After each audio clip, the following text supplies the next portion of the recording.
Hi అండి, welcome to Padma home foods. నేను మీ పద్మ. ఈరోజు మన ఛానల్లో రాత్రి మిగిలిపోయిన అన్నంతో క్రిస్పీ దోశలైనా లేదంటే సాఫ్ట్గా మృదువుగా ఉండే దోశలైనా ప్రిపేర్ చేసుకోవచ్చు. నేను ఇక్కడ సాఫ్ట్గా ఉండే దోశలను ప్రిపేర్ చేస్తున్నాను. అందుకోసం ముందుగా ఒక మిక్సీ జార్ తీసుకొని ఒక హాఫ్ కప్పు సూజీని బొంబాయి రవ్వని తీసుకొని ఒక పావు కప్పు అటుకులను తీసుకొని ఫైన్ పౌడర్ లాగా గ్రైండ్ చేసుకోవాలి. ఈ విధంగా గ్రైండ్ చేసుకున్న తర్వాత ఇందులోనే ఒక 1 కప్ రాత్రి మిగిలిపోయిన అన్నంని వేసుకోవాలి. ఇందులో ఈ అన్నం వేసిన తర్వాత ఒక 3/4 కప్పు వరకు పెరుగుని వేసుకోవాలి.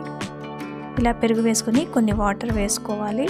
వేసుకొని మెత్తగా ఫైన్గా గ్రైండ్ చేసుకోవాలి. ఈ విధంగా రెడీ చేసిన ఈ మిశ్రమాన్ని ఒక బౌల్లోకి ట్రాన్స్ఫర్ చేసుకొని ఇందులోకి ఒక పావు టీ స్పూన్ బేకింగ్ సోడాని అలాగే పావు కప్పు రైస్ ఫ్లోర్ని వేసుకోవాలి.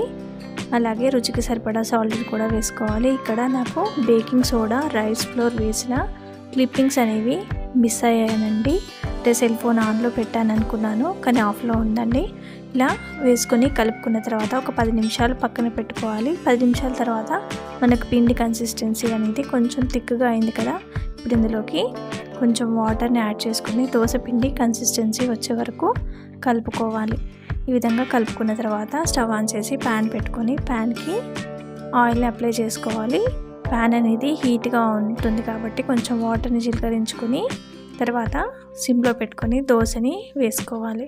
ఇలా దోశ వేసుకుంటే చూడండి, బేకింగ్ సోడా వేయడం వల్ల దోశ పైన మనకి బబుల్స్ లాగా వచ్చాయి కదా.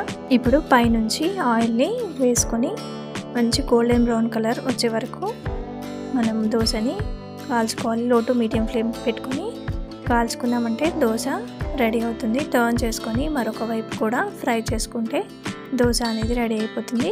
మరొక దోశ వేసేటప్పుడు మనం ఆయిల్ అనేది వేయకుండా డైరెక్ట్గా వాటర్ని చిలకరించుకొని దోశని డైరెక్ట్గా వేసుకోవాలి.